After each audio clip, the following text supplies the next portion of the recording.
Hello mga stories! Welcome back sa ating channel ngayon. And sabihin ko lang, bago sabihin, Monday to Friday, 7 p.m. Dito lang sa aking channel, YouTube page sa Marty Stories, YouTube channel ko. Subscribe naman kayo sa aking channel. And yun. Tapos sa mga Facebook dyan, mayroon tayong sneak peek para dito. Hindi lahat ng mga videos ko ipupull ko. Siguro mga lang yung mga patikim lang yung sa mga ganyan na videos ko na, 'di ba? Kung gusto niyo yung full nasa sa YouTube ko. Nilalagay ko na lang sa comment section sa yung mga full version doon. Ayan, nilalagay ko yung link para doon kayo mag-direct. Yun lang. Yan. Ito ay isang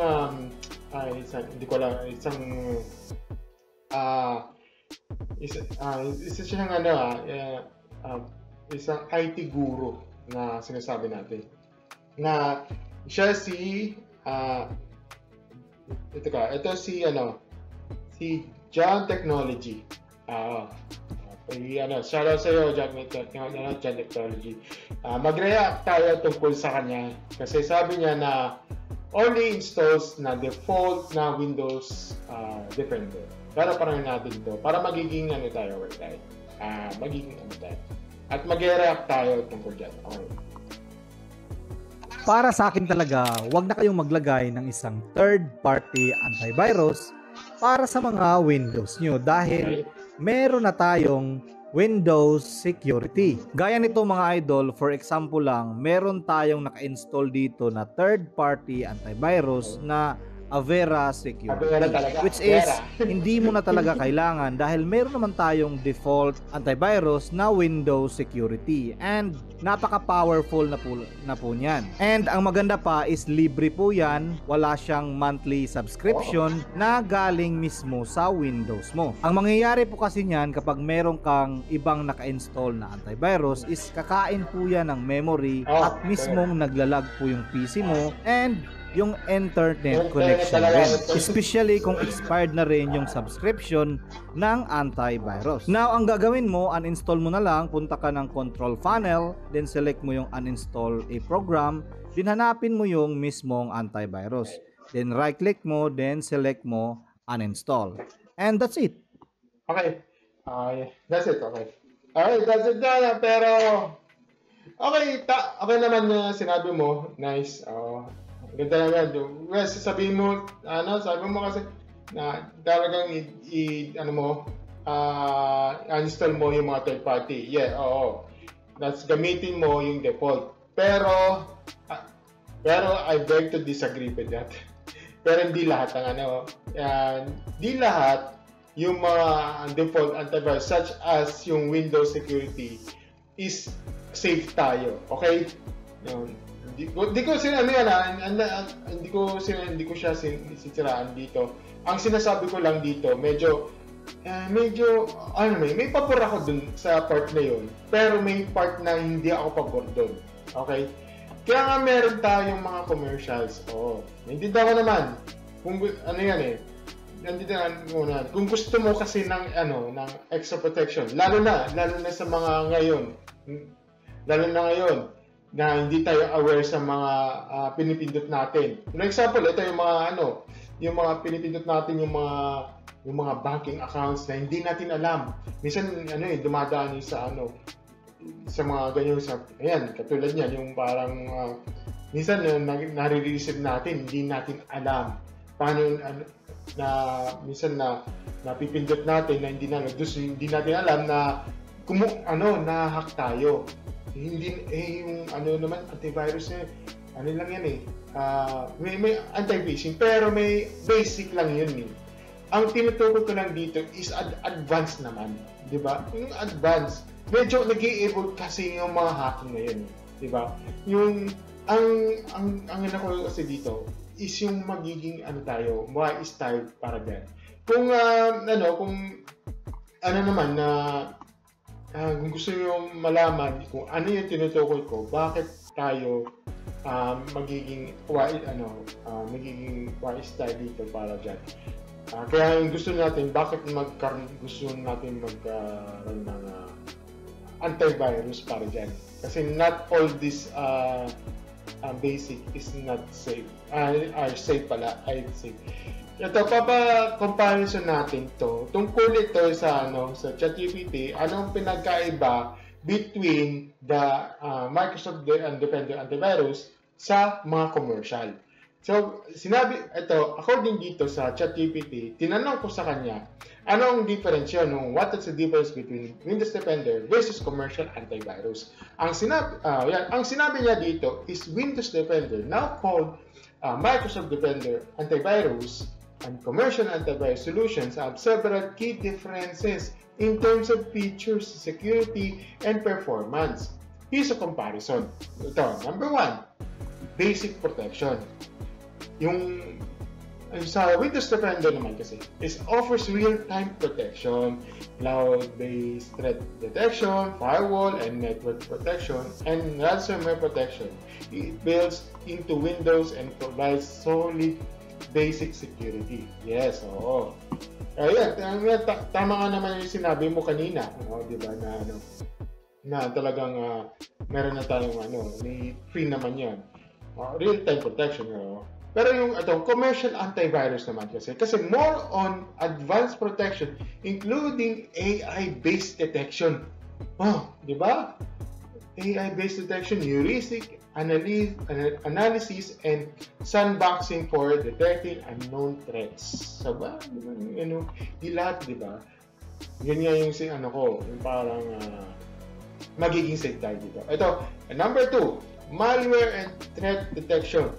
Windows Defender naman uses signature-based detection and cloud-based scanning, but we have a slower response for new threats. Diba, yun nga lang, yun yung parang yung pros and cons dyan dito. Medyo signature-based detection yun nga lang, medyo matatagalan o slower response sa new threats. May bagong pasok yung hindi lahat makakuha agad. Okay? Kasi parang lang. Parang idadaan pa sa Microsoft para diba? Tapos commercial antivirus often has more frequent updates, advanced heuristic analysis, and better zero-day threat detection. So, yun nga kailangan mayroong more frequent updates kasi yung sa mga commercial parang every day often more frequent updates, naka-update yun. Okay? Para maging para kada bukas nag-update yung kusa. Real time yun parang kumbaga frequent update, parang may nag-report, magiging advantage yan sa kanila. Yun, number 3 naman is features and additional security tools. Ito naman yung sa Windows Defender, basic firewall and network protection. Ang alam ko sa basic firewall is the first one layer lang yan. Okay? And network protection. Phishing and web protection by Microsoft Edge. Ito naman, device health monitoring. At saka naman yung ransomware protection, which is yung OneDrive backup integration. Sa commercial naman, multi-layered protection. Diba na merong single layer, may multi yan. E.g. behavior analysis, anti-exploit technology. Ang pagkakalam ko yung multi-layer,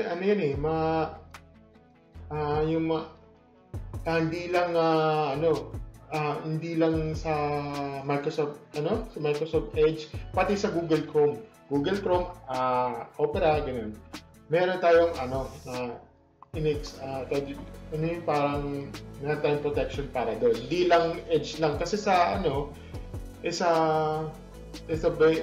yung phishing web protection, Microsoft Edge lang.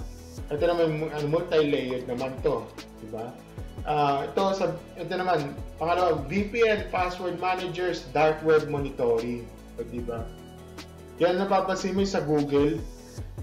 Pag magta-type tayo ng username, password, tapos may lilitaw na parang warning kasi na-detect yun sa dark web, which is yun yung advantage sa Google, di ba? Ito naman, more advanced firewall controls. di lang yung minsan yung pwedeng yung time controls, makikita mo, may may nag-access yung tungkol sa third party na hindi natin alam, na pwede natin iharang yun. Diba? For example, may nagre-remote na hindi natin alam. Binablock yun. Diba? Makikita mo yung parang may block.